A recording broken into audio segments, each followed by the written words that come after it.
hermano José Peña, el tiempo es tuyo y tú sabes lo que cocinaste por orden del Señor para toda la grey que está presente.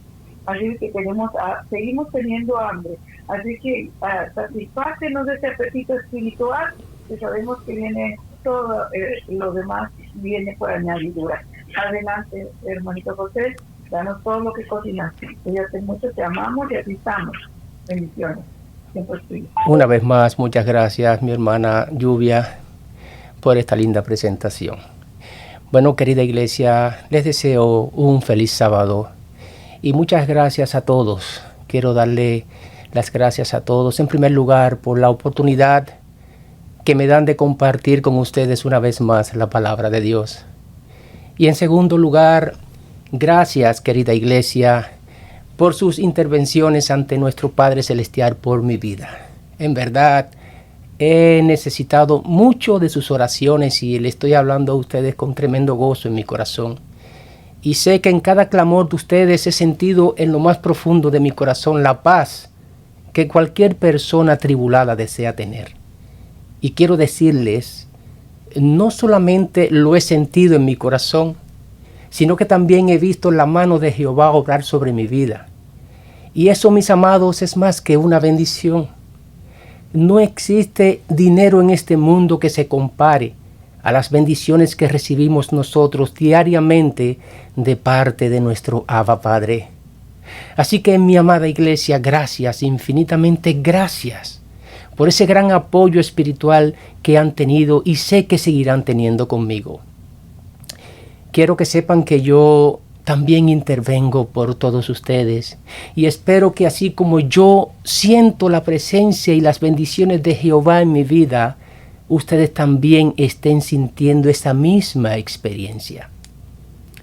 También quiero desearles un feliz y muy bendecido sábado a todas esas lindas personas, tanto a mi familia como amistades y todos los amigos que se conectan para escuchar estos mensajes. Es mi deseo y oración que todos estén bien, gracias a Dios, querido. Y que el amor, la paz y las bendiciones que vienen de nuestro Padre Celestial nunca les falte a ninguno de ustedes. En esta mañana vamos a darle continuidad al estudio del capítulo 12 del libro de Apocalipsis. Y en el encuentro pasado estuvimos estudiando los primeros 4 versículos, donde allí pudimos ver que Juan en su visión ve 2 grandes señales. Por un lado ve a una mujer vestida del sol con la luna debajo de sus pies y una corona de 2 estrellas, y además esta mujer se encuentra embarazada de un niño. Y por el otro lado, Juan ve en esta visión a un dragón escarlata que tenía 7 cabezas, tenía además 10 cuernos y en cada una de sus cabezas había una diadema. Pudimos ver, queridos, que esta mujer simbolizada aquí no es otra que la verdadera iglesia de Cristo. Y además este dragón simbolizado aquí no es otro que Satanás. Pudimos ver en el estudio pasado lo que significa esta mujer vestida del sol con la luna debajo de sus pies y las 12 estrellas en su corona. Y yo pienso, mis amados, que hoy día no haya la menor duda, por lo menos en aquellos que en algún momento de su vida hayan estudiado la Biblia a la luz de la verdad, pues tengan la más mínima duda sobre el significado simbólico de esta mujer. Claro está, es bien triste saber que la gran mayoría, especialmente la Iglesia Católica, tenga como verdad otra interpretación en cuanto al significado simbólico de esta mujer, ya que ellos aluden que esta mujer que se menciona en Apocalipsis 12:1 para ellos es María. Y esto lo hacen única y exclusivamente para defender su teología mariana, o mejor conocido como Mariología, según la catequesis que dejó Juan Pablo II. Y esta teología o doctrina que practica la Iglesia Católica le enseña a la feligresía y el mundo entero cree que María es esta mujer que se hace referencia aquí en el capítulo 12. Así que el mundo entero, queridos, se encuentra pensando que María está allí en el cielo junto a Jesús intercediendo por todos los seres humanos. lo cual es una locura o aberración creer en esta falsedad. Y aunque es cierto que Jesús, para venir a este mundo en condición de hombre, tuvo que nacer de una mujer, y esta mujer, según la palabra de Dios, se llama María, no quiere decir que que la mujer que se menciona aquí en Apocalipsis 12 sea María. Porque en cuanto a profecías apocalípticas, lo literal se convierte en simbología. Y simbólicamente una mujer representa a una iglesia. Y dependiendo de sus características, esta mujer representa una de las dos iglesias que existen. Aquí en Apocalipsis 12, esta mujer pura representa la iglesia verdadera de Cristo. En Apocalipsis 17 vemos a otra mujer, pero esta es una mujer ramera que representa por sus características a la iglesia apóstata. En otras palabras, a la iglesia de Satanás. Lo cierto es, mis amados, que este capítulo 12 nos muestra claramente el gran conflicto que existe entre el bien y el mal.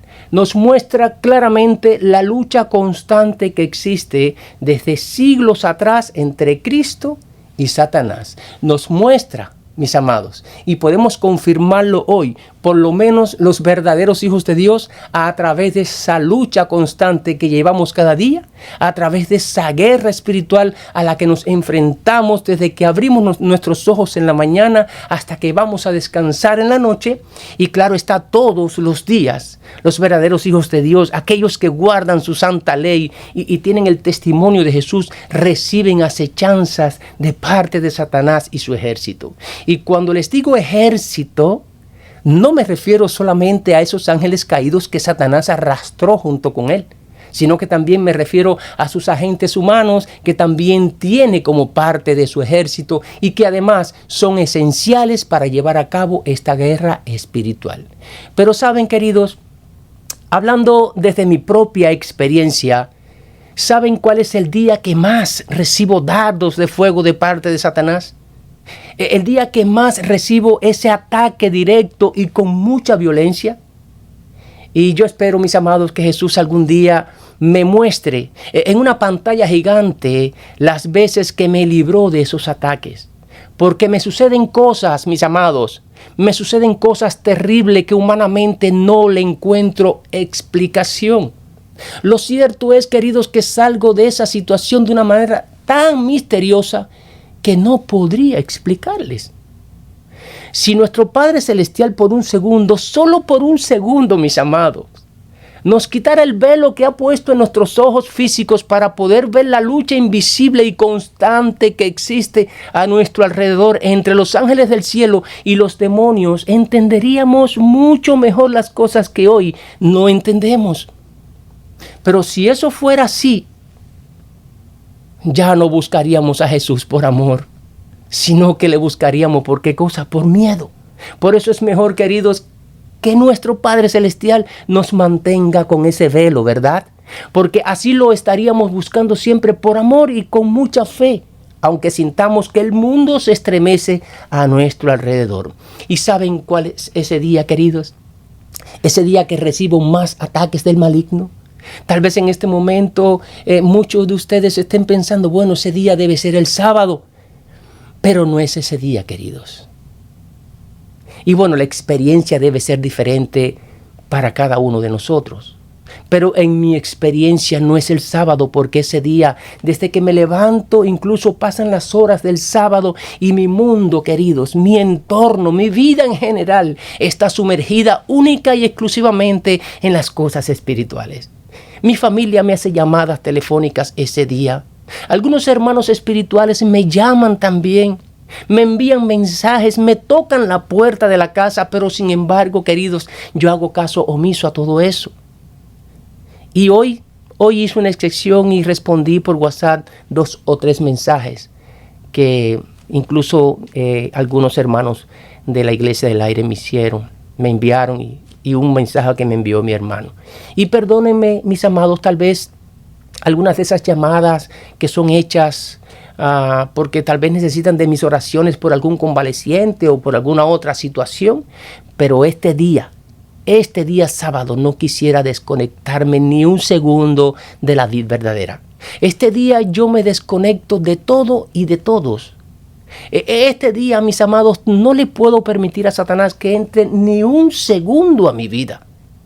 Saben, es el único día en la semana, y se lo confieso, que yo experimento la mayor paz que puede experimentar un ser humano. Es una paz absoluta. Es el único día en que yo experimento gozo en mi corazón. Ahora, sé que están deseosos por saber cuál es ese día que más recibo y con mucha violencia ataques de Satanás. Pues es el viernes, mis amados. El viernes es un día terrible para mí.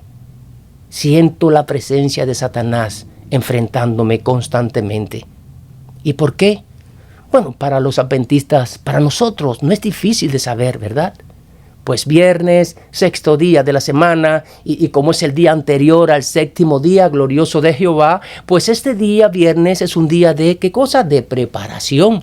Que por cierto no fue un invento del hombre, sino que fue hablado y dejado como mandato divino por la propia boca de Jehová, ¿verdad? Miren, muchos adventistas llegado este día se enfocan más en la preparación del hogar, es decir, en limpiar, cocinar, lavar y dejarlo todo impecable. Y creen que ya con eso están bien con Jehová y que es suficiente para recibir el sábado. Incluso yo por mucho tiempo lo estuve haciendo así, cuando en realidad lo menos importante es eso. No es que no sea importante, pero en comparación con la otra preparación que debemos tener, claro está que es menos importante. Porque nosotros desde que abrimos los ojos el viernes en la mañana debemos preparar nuestra mente y nuestro corazón con santidad para recibir el santo sábado de Dios. Y de esa manera ser aceptados ante Jehová en su día santo como ofrendas llenas de delicias y gratitud hacia Él. Y es por eso, queridos, que Satanás, conociendo mis intenciones, trata por todos los medios de enviar las legiones que sean necesarias contra mí para atormentarme, para que yo tenga un día amargado, para que las cosas no me salgan bien. Y así cuando llegue la puesta del sol, mi espíritu, mi alma, mi mente, mi corazón no esté preparado en santidad para recibir el día santo de Jehová. Y así llegue ese día santo y mi corazón esté turbado y no me encuentre listo para encontrarme con mi Señor Jesús.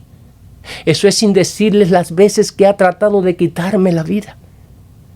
Pues conociendo Él la profesión que desempeño, y ya que estoy en la carretera todo el tiempo, pues las cosas que me suceden y veo cada día, queridos, no le encuentro explicación. Solo Jehová en esta lucha espiritual sabe las veces que me ha librado de las manos de ese dragón que describe Juan aquí en Apocalipsis 12. Y quiero decirles, queridos, si yo no viviera esta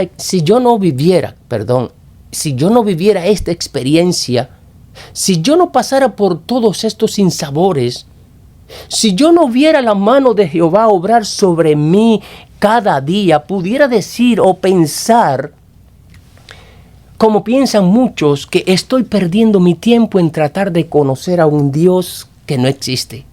Que estoy perdiendo mi tiempo en depositar mi fe y confianza en un Dios que solo está en la mente de las personas.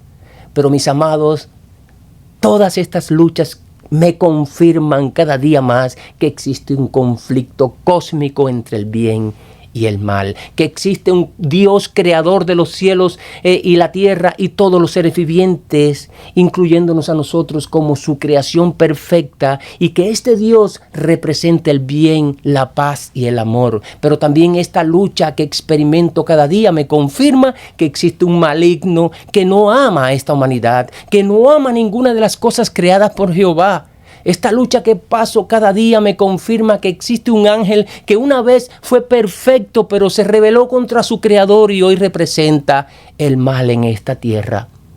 Hoy quiere acabar, quiere raer sobre la faz de la tierra a esa mujer simbolizada como la iglesia de Cristo, para que no lo siga desenmascarando y así poder seguir teniendo el control de la mente de los seres humanos en este mundo. Así que hoy vamos a continuar este estudio, queridos, pero antes vamos a orar. Oramos. Señor y Padre, hemos comenzado el segundo servicio donde corresponde ahora impartir el pan espiritual que nos has traído en esta mañana. Te ruego que uses a tu siervo para poder dar este estudio con claridad, Pero sobre todo, Señor, dame sabiduría para que cada palabra que se diga venga acompañada con la luz de tu verdad e ilumine este encuentro y todos podamos entender a plenitud el mensaje que nos has traído hoy. Te rogamos por la presencia de tus ángeles para que no le permitan a Satanás hacer de las suyas y además que tu Espíritu se mueva en cada uno de nosotros y nos dé el discernimiento que necesitamos para entender este mensaje. Danos tu bendición, Padre, y quédate con nosotros como nuestro invitado especial que eres y siempre, siempre serás. Es en el nombre de tu Hijo amado y Salvador nuestro, Cristo Jesús, que te pedimos todas estas cosas. Amén. Bueno, queridos, como vimos en el estudio pasado, Amén. esta mujer, amén, amén, esta mujer vestida del sol con la luna debajo de sus pies y 12 estrellas en su corona, es simbolizada por la iglesia pura y santa de Cristo. Así que el sol representa la gloria del carácter de Cristo y además representa su justicia. La luna debajo de sus pies, como lumbrera menor que es, pues representa todas las promesas del Antiguo Testamento que señalan a Cristo, ¿verdad? Y las 12 estrellas en su corona indudablemente representan a las 12 tribus del Israel antiguo, pero también representan a los 12 discípulos que caminaron con Jesús y luego dieron su vida por defender su verdad. Y el gran dragón rojo o escarlata que menciona Juan aquí en el verso 3 no es otro que Satanás, ya que el mismo Juan en el verso 9 termina confirmando esta verdad cuando dice: y fue lanzado fuera aquel gran dragón, la serpiente antigua, que se llama también Diablo y Satanás, el cual engaña a todo el mundo. Juan identifica a este dragón como que tiene una inmensa cola, que con ella arrastró a la tercera parte de los ángeles del cielo. Y esta cola, mis amados, también simboliza algo, pues es un instrumento simbólico del engaño. Y eso lo podemos confirmar en Isaías capítulo 9, verso 15, cuando dice que el profeta que enseña mentira es la cola. Porque en verdad, lo que hizo Satanás en el cielo fue engañar a esa tercera parte de los ángeles. Y la misión de esos ángeles caídos, que vienen siendo su cola, pues es seguir engañando como hasta hoy lo han hecho. Así que producto de ese engaño, estos ángeles caídos, que hoy son conocidos como demonios, su misión es ayudar al diablo para oponerse a Dios y a su obra de salvación. Y como nos dice Pablo allí en primera de Timoteo capítulo 4 verso 1, pues en los postreros días veremos, o mejor dicho, ya estamos viendo a algunos apostatar de la fe. ¿Y por qué? Porque se encuentran escuchando espíritus engañadores y a doctrinas de demonios. Y por ende, queridos, estas personas pasan a convertirse en agentes directos de Satanás. Por eso este dragón que describe Juan también es simbolizado por agentes humanos que utiliza Satanás desde el mismo principio de la creación.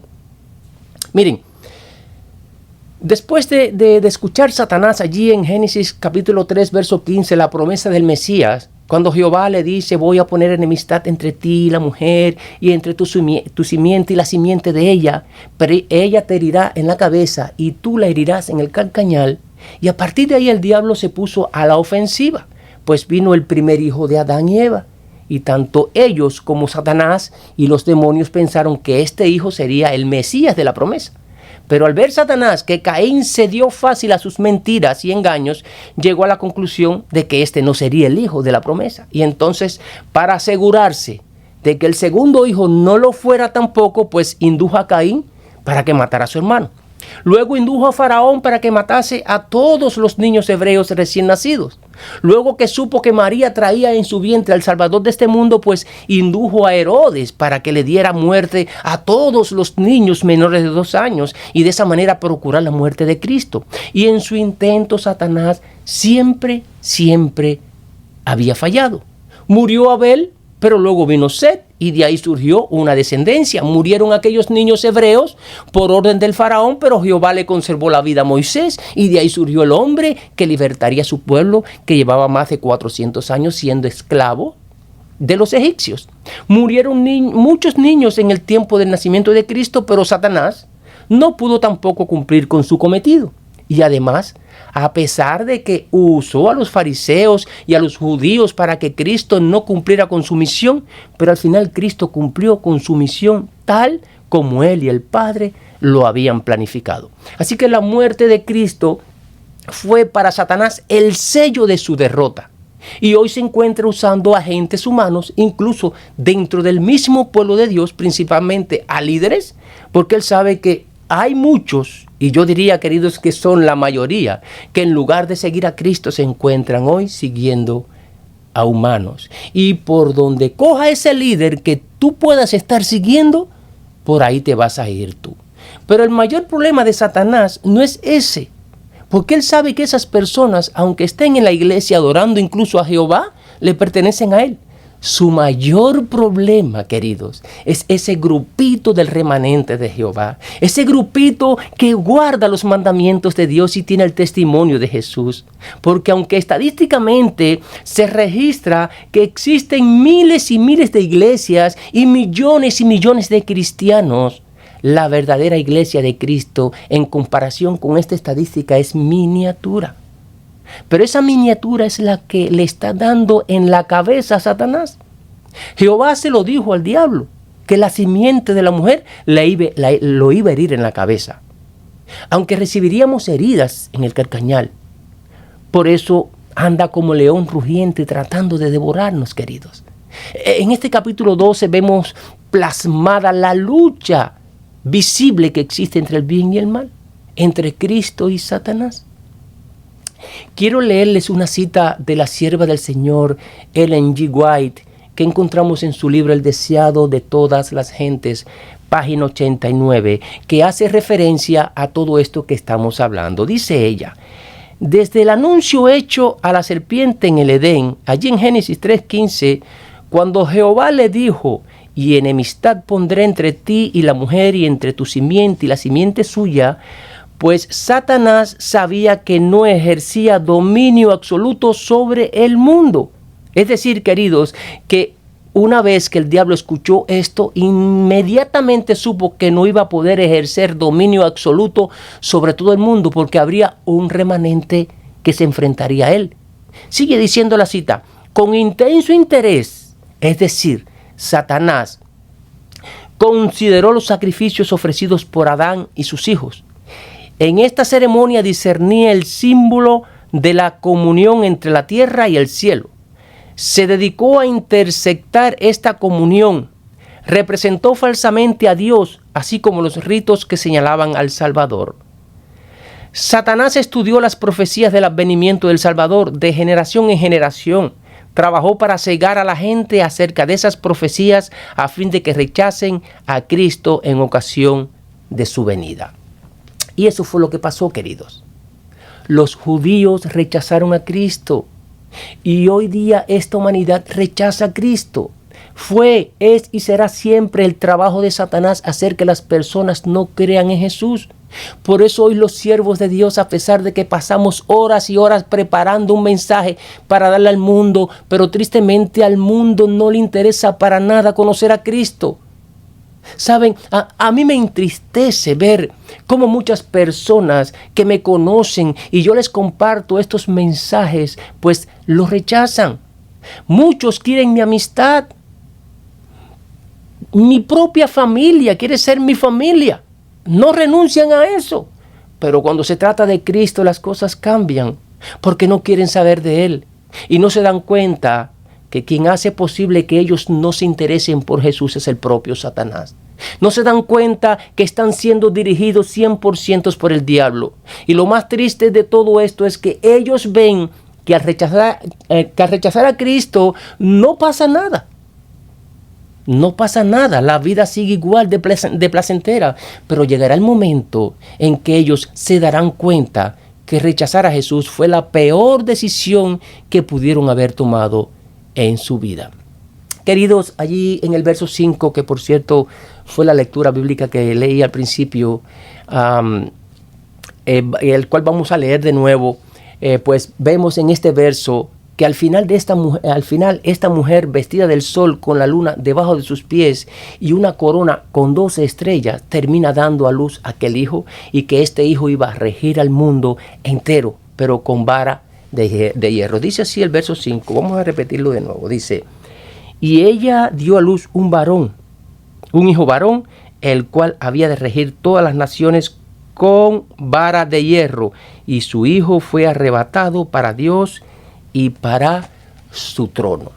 Queridos, como ya les dije anteriormente, desde que Satanás escuchó en el jardín del Edén la sentencia de nuestro Padre Celestial allí en Génesis 3:15 sobre la enemistad que iba a existir entre ambas simientes, es decir, entre la simiente de la mujer y su simiente, pues se preparó para destruir la simiente de la mujer y así evitar que apareciera ese hijo que daría luz, esa mujer.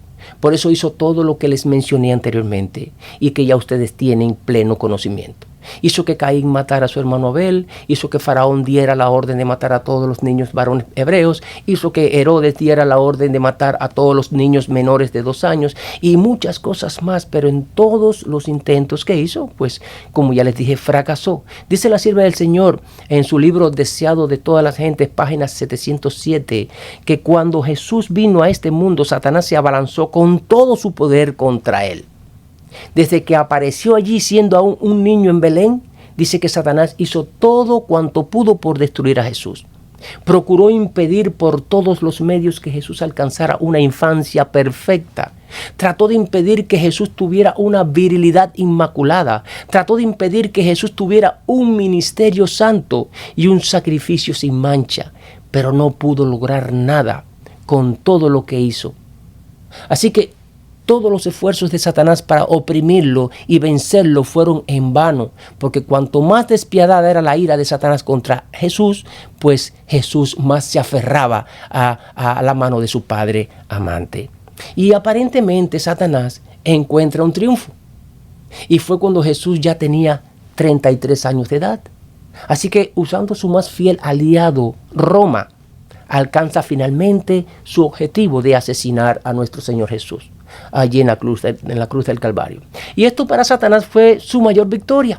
Ahora, siempre he dicho que Satanás hace mejor la voluntad de Dios que cualquiera de nosotros. ¿Por qué les digo esto? Porque este ángel caído conocía a la perfección todo el Antiguo Testamento.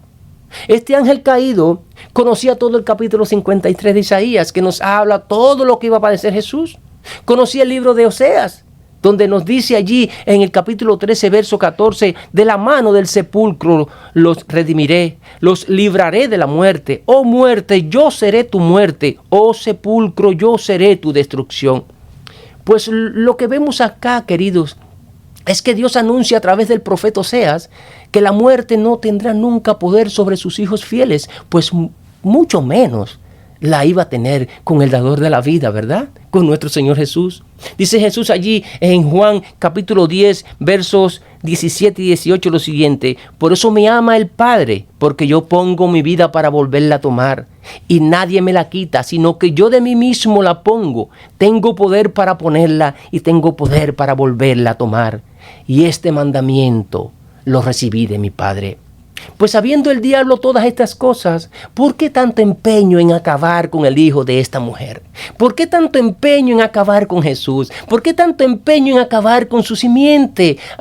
Porque el odio que tiene contra Jesús y su iglesia lo tiene cegado, aún sabiendo él que esta guerra espiritual no la va a ganar.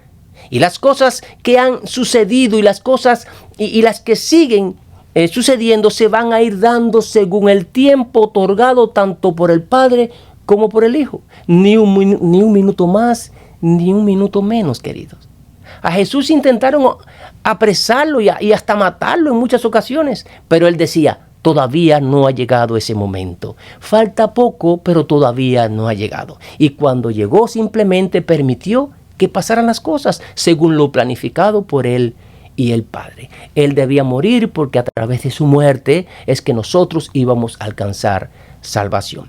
Así que murió y resucitó venciendo hacia la muerte, y como dice Apocalipsis capítulo 12, verso 5, fue arrebatado para Dios y para su trono. Y sobre esa vara de hierro con la cual regirá el mundo, pues es desde ahí, desde su trono celestial que lo está haciendo. Ya desde el Antiguo Testamento se venía profetizando que Jesús iba a regir con vara de hierro a todas las naciones. Dice el Salmo 2, verso del 7 al 9, Jehová me dijo: mi hijo eres tú, yo te engendré hoy. Pídeme y te daré por herencia las naciones, y como posesión tuya los confines de la tierra. Los quebrantarás con vara de hierro, como vasija de alfarero los desmenuzarás. Y el Nuevo Testamento, queridos, nos confirma de que aquí se habla definitivamente de Jesús, porque allí en Apocalipsis capítulo 19, versos 13, 15 y 16, dice lo siguiente: estaba vestido de una ropa teñida en sangre y su nombre es el Verbo de Dios. Aquí se refiere a Jesús, indudablemente. Dice el verso 15, de su boca sale una espada aguda para herir con ella a las naciones, y él las regirá con vara de hierro, y él pisa el lagar del vino del furor y de la ira de Dios Todopoderoso. Y el verso 16 dice, y en su vestidura y en su muslo tiene escrito este nombre: Rey de Reyes y Señor de Señores. Así que, mis amados, es Jesús y solo Jesús el único que tiene el poder para regir este mundo con vara de hierro y finalmente reinar sobre todo el universo. Amén. Bendito sea nuestro Padre Celestial. Bendito sea Jesús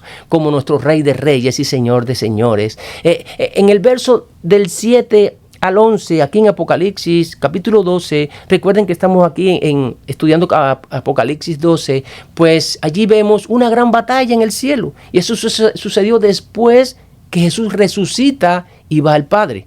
Recuerden que Satanás, a pesar de haberse revelado en el cielo contra el Padre, y el Hijo todavía no había sido echado definitivamente del cielo. Aún iba y venía, y eso lo confirma el libro de Job en el mismo primer capítulo.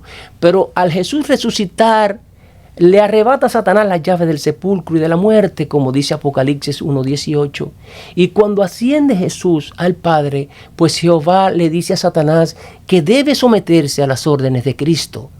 Pero el diablo le dice a Jehová que solo lo obedecería a él y que nunca obedecería una orden de Cristo. Y es entonces cuando Jehová decide definitivamente el caso de Satanás y declara que debe ser expulsado del cielo, tanto él como todos los ángeles que creyeron en él. Y es cuando surge esta gran batalla en el cielo entre Cristo y sus ángeles y Satanás y sus ángeles, donde en esa batalla que se ve plasmada entre los versos del 7 al 11, la gana definitivamente Jesús, expulsando de esa manera al diablo a la tierra. Y esta información, mis amados, aparte de que se encuentra plasmada aquí en la palabra de Dios, también pude encontrar una visión más amplia en los escritos de la pluma inspirada Ellen G. White en su libro Spiritual Gift, volumen 3, página 38. Y bueno, como podemos ver en Ezequiel capítulo 28, versos 14 y 15, el diablo llegó a ser un querubín protector y perfecto en todos sus caminos. Era equivalente, Satanás era equivalente a uno de los 4 seres vivientes que alababa a su creador, tanto de día como de noche, como dice además Apocalipsis 4:8. Pero ahora vemos todo lo contrario. En lugar de alabar a su creador de día y de noche, como lo hizo en un tiempo, pues ahora se dedica a acusar a esta humanidad ante Dios, tanto de día como de noche. Y el versículo 12 de Apocalipsis 12 nos describe la gran ira de Satanás después de haber sido echado definitivamente del cielo. Dice así el verso 12, vamos a leerlo. Dice, por lo cual alegraos cielos y los que moráis en ellos. Aquí definitivamente el Señor hace referencia a los ángeles que quedaron en la morada de Dios. Esos ángeles que Satanás no pudo engañar y a los demás mundos creados donde no existe pecado. Pues les dice, alégrense porque ya echamos al tentador para siempre de acá. Pero en la segunda parte de este verso 12 las cosas cambian. Porque en lugar de decirnos a nosotros, alégrense también, pues nos advierte de esta manera, diciéndonos, ay de los moradores de la tierra y del mar, porque el diablo ha descendido a vosotros con gran ira, sabiendo que tiene poco tiempo. Miren, este versículo, querido, nos permite ver claramente los pensamientos, la ira y la sed de destrucción que tiene Satanás contra esta humanidad, principalmente con todos aquellos que hacen la voluntad de Dios. El verso termina diciendo que el diablo sabe que le queda poco tiempo. Y mientras él no había sido echado del cielo, tenía esperanza tal vez de ganar esta guerra. Pero una vez que tuvo aquel encuentro con Jesús, donde fue derrotado y echado miserablemente del cielo, se dio cuenta que ya nada podía hacer. Así que una vez derrotado y sabiendo que su tiempo es limitado, que su tiempo se le acaba, pues anda como león rugiente devorando a la máxima potencia a aquellos que él sabe que aún todavía no puede controlar. Y esos son aquellos que guardan los mandamientos de Dios y tienen el testimonio de Jesucristo. Por eso vemos que cada día que pasa en el tiempo nuestra lucha, mis amados, crece más. Porque la ira de Satanás va en aumento según se acerca el tiempo del fin. Yo no sé cuál será la experiencia de ustedes, mis amados, pero en cuanto a la mía, queridos, mis luchas cada día crecen más y más. ¿Y por qué? Porque Satanás sabe que le queda poco tiempo. Y aunque ese poco tiempo se ha extendido por casi 2000 años, y mirar nosotros humanamente que somos mortales y que nuestro promedio de vida asciende en un promedio de unos 60 u 80 años, al ver que han pasado casi 2000 años en la historia, pues vemos que el tiempo como que se ha transformado en una eternidad, ¿verdad? Pero queridos, para Satanás, que vivió en la eternidad 2000 años, para él es poco tiempo, muy poco tiempo. Pues se le ha ido ese tiempo, se le ha ido en nada. Así que para Dios, que vive en la eternidad 1000 años, es como un día, ¿verdad? Así lo dice en su palabra allí en 2 de Pedro 3:8. Entonces, para Satanás, que vivió allí en la eternidad, pues el concepto que él tiene con el tiempo debe ser igual. Esto quiere decir que a Satanás le quedan pocas horas o tal vez minutos, aunque nosotros veamos que el tiempo demore una eternidad. Así que, mis amados, basándonos en el estudio de Apocalipsis 12, la primera ira de Satanás se manifestó en las persecuciones que llevó a cabo a través de su poder terrenal y principal, que es Roma, contra la mujer pura, es decir, contra el verdadero pueblo de Dios en sus dos fases, como dice el verso 13, que dice así: y cuando vio el dragón que había sido arrojado a la tierra, pues ¿qué cosa hizo? Persiguió a la mujer que había dado a luz al hijo varón. Y todos conocemos la historia. Muy terrible y espantosa fue lo que Roma hizo con el pueblo judío en los siglos venideros después de la muerte de Jesús. Conocemos cómo en el año 70 las tropas de Roma al mando del general Tito destruyeron tanto al templo como a la ciudad de Jerusalén, dándoles de esa manera muerte a más de 1 millón de judíos. Y a partir de ahí la nación hebrea fue dispersada por todo el mundo. Pero las persecuciones contra los judíos por parte de Roma se manifestaron en diferentes lugares del Imperio Romano. En verdad, queridos, el antisemitismo y el odio contra los judíos verdaderamente proviene de Satanás. Pero hoy día, mis amados, el diablo ha concentrado su mayor ira contra el verdadero pueblo de Dios, contra ese pequeño remanente que está dispersado en el mundo entero. Así que su odio y persecución seguirá hasta sus últimos días. Él no va a descansar por lo menos hasta que llegue el día de su destrucción. Y hay un proyecto de una ley que se está cocinando por ahí, que salió a la luz hace poco, creo que fue el día 1 de este mes, que aunque todavía no está aprobada y vigente como constitución de este país, sabemos que muy pronto lo harán. Y eso no debería traernos pensamientos de preocupación, cuando nosotros sabemos que no solamente el Nuevo Testamento será prohibido en este país y el mundo, sino que también toda la Biblia, toda la palabra de Dios será prohibida. Volveremos a los días en que la humanidad no tenía acceso a la palabra de Dios. Por eso debemos aprovechar el tiempo, queridos, y como los valdenses, grabarnos la palabra de Dios en nuestra mente. Como dijo la hermana, que había un hermano que lo llamaban a cualquier hora y aunque estuviera manejando, se ponía a predicar porque su madre desde pequeño le leía la Biblia y se grabó cada versículo de la Biblia en su mente. Lo que en verdad está buscando Satanás, queridos, a través de su élite o a través de sus discípulos, es acabar de una buena vez con la libertad de expresión. Y una vez que se acabe esa libertad que siempre ha caracterizado a este país, pues la imagen de la bestia, que sin duda alguna es Estados Unidos de América, se dará la mano con el papado y hará que todos, pequeños y grandes, ricos y pobres, libres y esclavos adoren a la bestia con su falso sistema de adoración, como dice Apocalipsis 13, que estudiaremos más adelante. Dice el verso 14, y fueron dadas a la mujer las 2 alas de la gran águila, para que volase de delante de la serpiente al desierto, a su lugar donde es sustentada por un tiempo y tiempos y la mitad de un tiempo.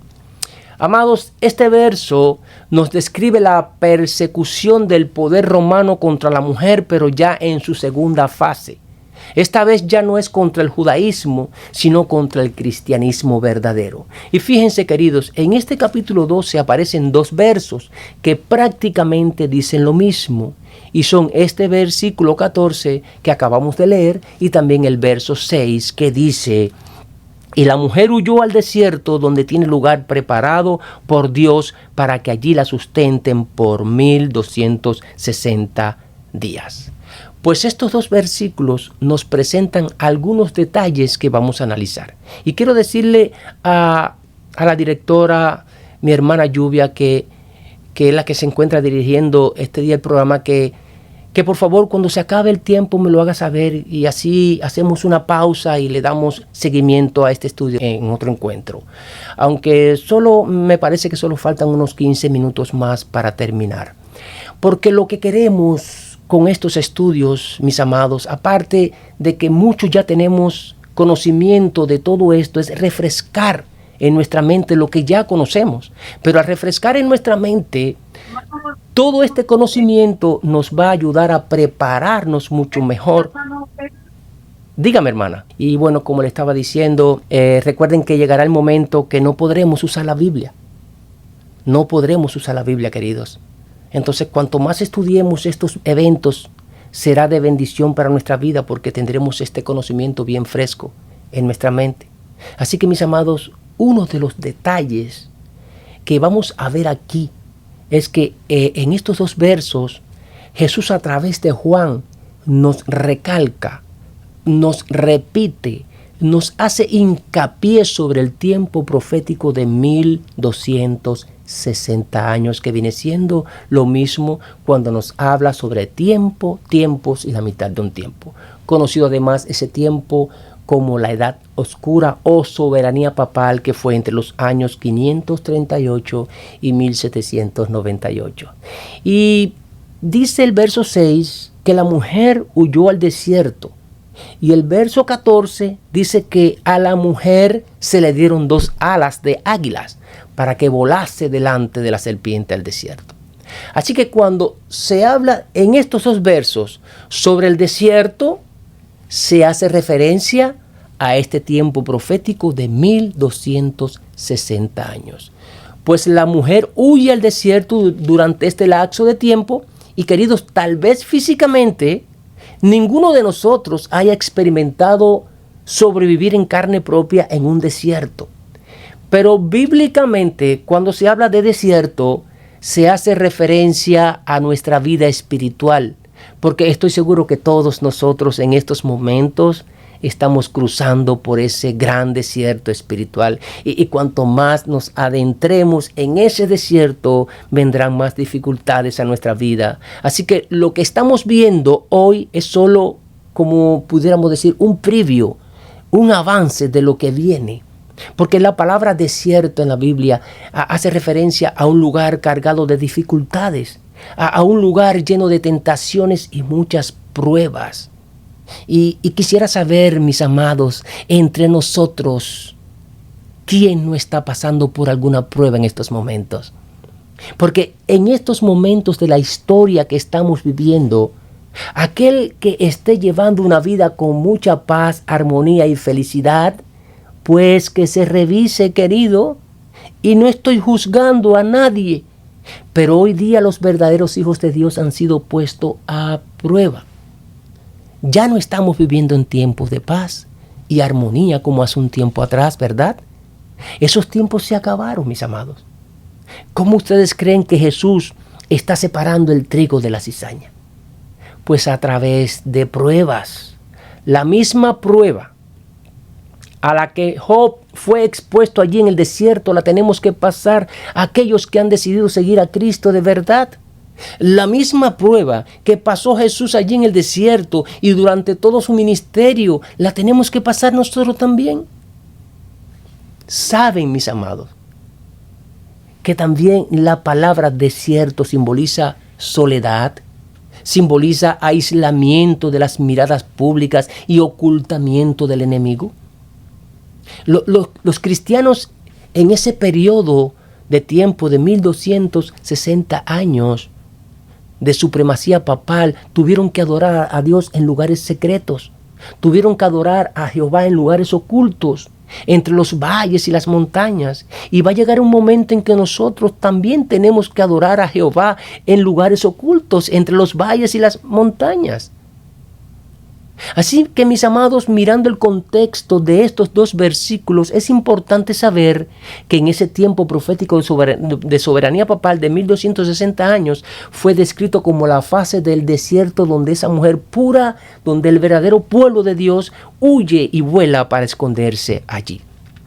Cuando lleguemos al estudio del capítulo 17, vamos a entender mejor este lapso de tiempo donde allí se ilustra a una mujer ramera persiguiendo a la mujer pura, derramando así su sangre inocente hasta embriagarse con ella. Y otro detalle que vamos a ver en estos dos versículos es la manera en que Jehová sustenta a esta mujer.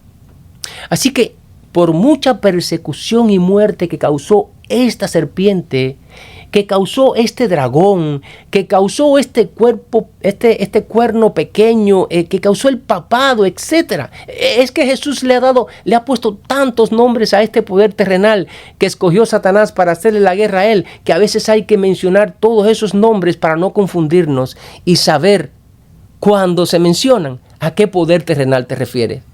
Pues, queridos, a pesar de tanta persecución de parte de este poder terrenal, Jehová nunca abandonó a su mujer pura en esa fase tan súper difícil. Así que la sustentó en ese periodo de prueba y persecución. Y no solo la sustentó, sino que también preparó un lugar seguro para ella y así no terminara ser destruida por completo y pudiera sobrevivir. Por eso vemos en el verso que dice que la mujer recibió las dos alas de la gran águila para que volase delante de la serpiente. Ahora, tenemos que entender que cuando aquí se habla de alas de águila, se está hablando simbólicamente. Y esto significa sin lugar a duda la misma protección divina. En el cántico de Moisés, allí en Deuteronomio 32, él identifica o simboliza a Jehová como esa gran águila. Así que sobre alas de águila ya había sacado una vez a su pueblo en la primera fase de la mujer cuando los sacó de Egipto al desierto. Y allí en Éxodo 19:4 le dice Jehová al pueblo: vosotros visteis lo que hice a los egipcios y como os tomé sobre alas de águilas y os he traído a mí. Cuando el diablo quiso destruir a Jesús al nacer, ¿qué hizo Jehová? Pues lo sacó y lo guió sobre alas de águila al desierto para que sobreviviera. Es decir, mis amados, que Jehová siempre estará cuidando y protegiendo como la niña de sus ojos a su mujer, a su iglesia. Vendrán tentaciones, vendrán pruebas, llegará el momento que vendrán persecuciones, pero Jehová siempre nos sustentará y sobre alas de águila nos sacará de las situaciones más difíciles. De que a veces, querido, como me ha estado pasando a mí y le pueda pasar a ustedes, de que a veces se tambalea un poco nuestra fe, es normal que pase porque espiritualmente estamos viendo cosas que no habíamos experimentado anteriormente. Son cosas, queridos, nuevas para muchos de nosotros. El diablo, según pasa el tiempo, viene hacia nosotros con más furia, pero también con más tácticas. Pero Jehová siempre estará ahí para socorrernos y sobre alas de águila sacarnos del peligro el cual estemos expuestos. Mis amados, siempre hemos visto y hemos estudiado que la serpiente es simbolizada por Satanás. Incluso en este mismo capítulo 12, en el verso 9, Jesús identifica a Satanás no solamente como el gran dragón, sino que también lo identifica como la serpiente antigua. Pero es interesante saber cómo aquí en el verso 14, Jesús a través de Juan identifica al sistema papal del Vaticano como la serpiente también. Pues dice el texto que la mujer tuvo que huir delante de la serpiente al desierto. En el estudio pasado pudimos comprobar que el dragón simbolizaba tanto a Satanás como a Roma. Y en este estudio estamos viendo que la serpiente también simboliza a ambos. Pero con una diferencia. El dragón simboliza a Roma en sus dos fases, es decir, a la Roma pagana imperial y también a la Roma papal. Pero la serpiente en este caso solo simboliza a la Roma papal. Es decir, el dragón simbolizando a la Roma imperial pagana persigue primero a la mujer que dio a luz al hijo varón, en este caso al judaísmo verdadero. Y luego como serpiente simbolizando en su segunda fase a la Roma papal. Persigue a la mujer que tuvo que huir al desierto durante esos 1260 años. Pero ya aquí la mujer no representa al judaísmo, sino al cristianismo verdadero. Mis amados, los versículos, como les dije hace un rato, 15, 16 y 17, vamos a dejarlos para el próximo encuentro porque hay bastante que decir aquí. Y ya llevamos casi una hora hablando, así que vamos a terminar este estudio aquí. Espero que hayan entendido y si no entendieron, queridos, luego les compartiré este mensaje grabado para que lo vuelvan a escuchar si creen que es necesario y así también puedan compartirlo con otros. Oramos. Padre de amor, una vez más, gracias Señor por tu amor, por tu bondad y por tu misericordia. Gracias por traer a nuestra vida estos estudios apocalípticos que nos ayudarán a prepararnos mejor para enfrentar a ese dragón que, enfurecido con la mujer, vino a hacer guerra contra el remanente de la simiente de ella. En otras palabras, vino a hacerle la guerra a aquellos que guardan tus mandamientos y tienen el testimonio de tu Hijo amado Jesucristo. Padre, bendice a tu pueblo, Señor. Aquí tienes delante a tu iglesia, tu hermosa iglesia del aire. Bendícela. Y bendice a tu iglesia universal. Y así como lo hiciste en el pasado, que libraste a tu pueblo y lo ayudaste a cruzar el desierto con alas de águila, pues este pequeño remanente, tu verdadero pueblo, Señor, que lucha cada día por hacer tu voluntad, que lucha cada día por andar en rectitud delante de tus ojos, pues también necesita, Padre, que lo guíes con alas de águila, porque sabemos que para este tiempo de la historia el dragón, la serpiente antigua, el diablo, Satanás, anda acechando a tu pueblo usando las más mortíferas armas para destruirlo.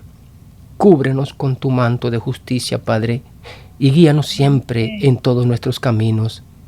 Fortalécenos y prepáranos para enfrentar toda acechanza, para enfrentar toda mentiras y engaños que puedan venir de parte de nuestro enemigo. Sé una vez más con tu iglesia, Padre. Conoce por las luchas que cada uno de nosotros está pasando. Obra en nuestra vida conforme a tu voluntad en gloria, Padre. Te invitamos para que te quedes con nosotros el resto de la tarde y nos ayude a mantener esa paz que solo tú puedes darnos. Te rogamos por tu bendición, Padre. La necesitamos hoy más que nunca. Es en el nombre de nuestro Señor Jesús que te lo pedimos, te lo imploramos. Amén. Amén.